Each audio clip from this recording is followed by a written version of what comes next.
Fala galera, Verbo Vivo, é muito bom ter você aqui. Antes de tudo, curte esse vídeo, compartilha, sua ajuda está sendo fundamental. A gente está bem feliz com tudo que está acontecendo, mas vocês precisam nos ajudar. Queridos e amigos, deixa eu fazer uma pergunta para vocês. Você é um mentiroso? A segunda pergunta, por que é que a gente mente? E a terceira e a mais importante, o que é uma mentira? Porque você mentiu hoje, você mentiu ontem. Quantas mentiras você contou só esse ano? Quantas mentiras? Ah, Silas, eu menti, mas eu não sou mentiroso. É mesmo? Mas quantos assassinatos eu tenho que cometer para que eu me torne um assassino? E por que algumas pessoas, por mais que todos mentem, por que algumas pessoas são consideradas mentirosas e outras não? Outra pergunta que eu quero fazer para você é, por que a gente mente? Eu quero destacar aqui 3 motivos por que a gente mente. A gente mente, antes de tudo, por vanglória. Eu lembro de uma reportagem, há muito tempo atrás, do Amaury Júnior. Lembra aquele programa antigo do Amaury Júnior? De repente chegou na festa, estava numa festa cheia de glamour, cheia de artista, chegou um rapaz, né, que era o filho do dono da Gol. E aí, o Amaury Júnior começou a entrevistar, ele perguntou um monte de coisa, ele falou os aviões que o pai dele tinha comprado, investimento, tal. Não demorou muito para saber que aquele rapaz, o Marcelo Nascimento da Rocha, se não me engano, era nada mais nada menos que um mentiroso. Ele deu entrevista, ele sabia todas as informações, mas por que ele fez isso? Ele fez isso simplesmente por vanglória. Ele só queria a glória daquele momento. Ele só queria se mostrar. Então, o primeiro motivo, nós mentimos por vanglória. O segundo motivo que a gente mente para ter vantagem. Um clássico da animação é Rei Leão. E se você assistiu o Rei Leão, você vai lembrar que o Scar, o que ele faz? Mente. O tempo todo ele está mentindo pro Simba para quê? Para se tornar rei. Então ele mente simplesmente para se tornar rei. Qual é o terceiro motivo que a gente mente? A gente mente também para se livrar de castigo. Eu não sei se você já recebeu um presente na infância porque falou a verdade. Eu acho que não, porque a obrigação sua é falar a verdade. Mas você levou um belo de um castigo quando mentiu. Então o que aconteceu com a nossa cabeça foi assim: se eu falar a verdade, eu vou ser punido. Agora, se eu mentir, talvez me livre. Então a gente aprendeu que talvez, não falando a verdade, a gente se livre do castigo. E aí a gente aprendeu a mentir. De modo geral, a gente mente por vanglória, a gente mente para ter vantagem e a gente mente para se livrar do castigo. Eu quero fazer uma pergunta para você, então, rápida. O que é uma mentira? O que é uma mentira? Pensa aí. O que é uma mentira? Silas, a mentira é o contrário da verdade. Não exatamente. A mentira vai contra a verdade. Bem, mais ou menos. Então, o que é uma mentira? Bem, eu vou dar uma história aqui para vocês, muito famosa. Gênesis, capítulo 3, eu vou começar no versículo 4. Mentira, eu vou começar no 2. Diz assim, ó: podemos comer qualquer fruta de qualquer árvore. Eva está falando aqui. Menos a fruta da árvore que fica no meio do jardim. Deus nos disse que não devemos comer dessa fruta nem tocar nela. Se fizermos isso, morreremos. E aí a serpente responde: vocês não morrerão coisa nenhuma.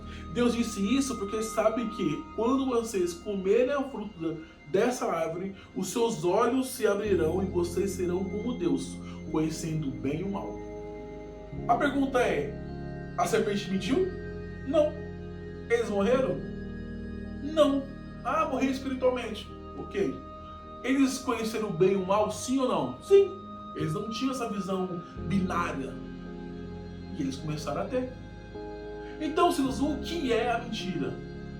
A mentira não é exatamente ao contrário da verdade. A mentira é uma pequena distorção da verdade. O que é uma grande mentira? É quando você pega uma história 99% verdadeira e 1% mentirosa. Quanto menos elementos mentirosos tiver dentro da história, maior é essa mentira. Quanto menos você contar, distorcendo a história verdadeira, mais cabeluda e distorcida é essa história. A verdade é que o C.S. Lewis conta para nós que o bem busca o bem e o mal não busca o mal. O mal também busca o bem, só que o mal busca o bem distorcido. Ele pensa só em si, ele foca só em si, ele não vive bem consigo e ele não se conhece muito bem. E é por isso que ele mente, porque ele tem as suas estruturas emocionais e de caráter baseado em coisas frágeis.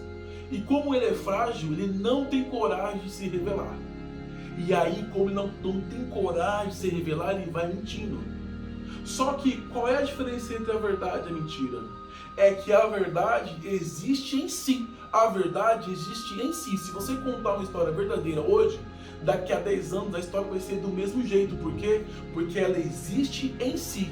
Agora, a mentira é um parasita da verdade. A mentira precisa da verdade para subsistir. Só que ela não consegue subsistir. Ela vai precisar de uma outra mentira. E aí você precisa contar uma outra mentira. Uma outra mentira. Uma outra mentira. Ela vai cada vez ficando mais fragilizada. Esse é o problema.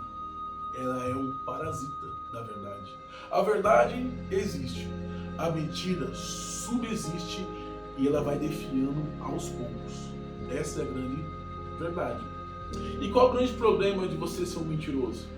Ou o que define uma pessoa que é mentirosa e uma pessoa que não é mentirosa, apesar de todos nós mentirmos?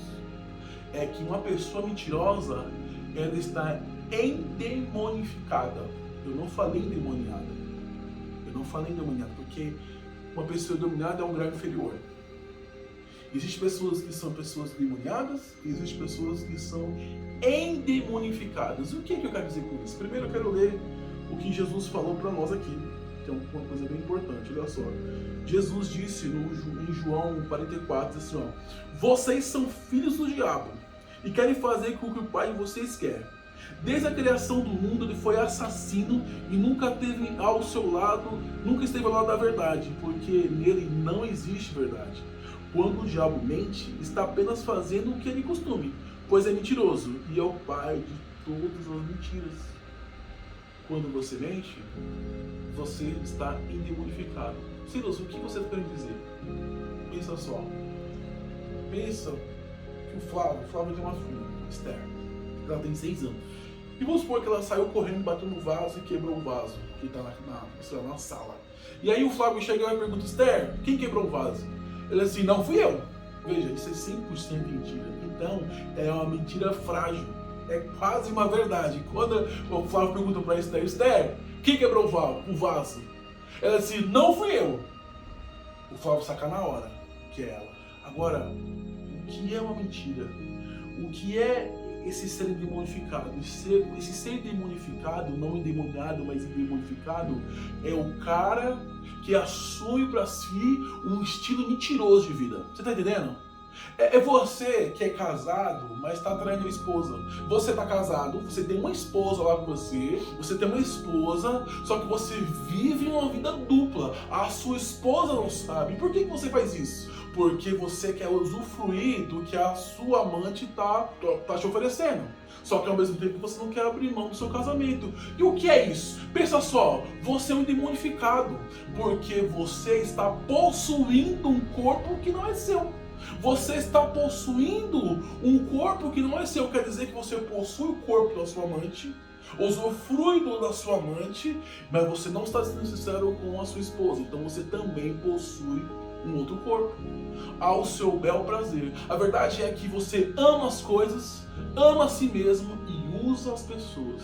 Ama as coisas e usa as pessoas. Você está simplesmente endemonificado.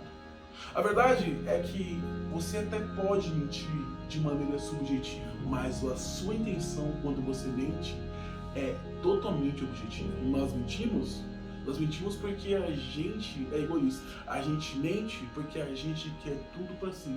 O que faz você mentiroso? O que tem levado você a mentir? O que faz você mentir e não falar a verdade? No final das contas, é uma vaidade.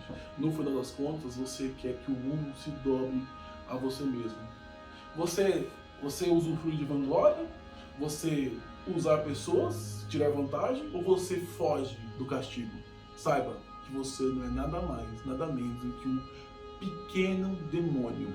Um pequeno demônio. E o lugar que um demônio está é sempre o inferno. O lugar que o demônio, uma coisa que o demônio constrói é sempre o inferno.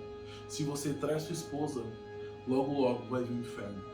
Se você usufrui de dinheiro de maneira ilícita, logo logo vai vir o inferno. A pergunta que eu quero deixar para você é: por que você mente? E o melhor de tudo é: até quando você vai mentir? Até quando você vai ser um satanás?